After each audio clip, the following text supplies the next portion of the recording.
पाहिजे।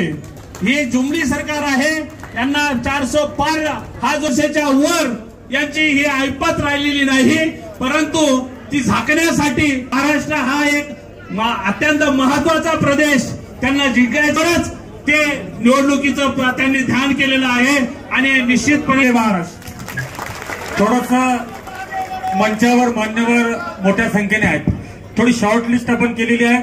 मी यानंतर काँग्रेसचे शहर अध्यक्ष कामगार संघटनांच्या वतीने मी सुभाष लोमटे साहेबांना सुद्धा विनंती करेल की आपण सुद्धा आपला राव साहब, महाविकास आघाड़ी के लोकप्रिय उम्मीदवार चंद्रकांत खैरे साहब, विधान परिषद के महाविकास आघाड़ी के कांग्रेस राष्ट्रवादी कांग्रेस आप सब उपस्थित है और सामने उपस्थित मेरे प्यारे दोस्तों, भाइयों और बहनों, हमें यहाँ पर अब ज्यादा भाषण नहीं करते हुए हमें काम करना है, हमें खुद पे काम करना है।